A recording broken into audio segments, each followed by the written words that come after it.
Did you know? Star drops actually blink when you press on them because they want to riz you.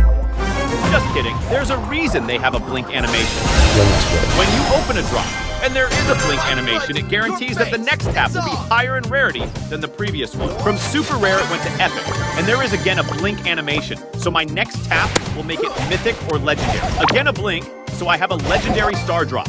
Can't wait to open the Mega Pig to see that none of my star drops are blinking.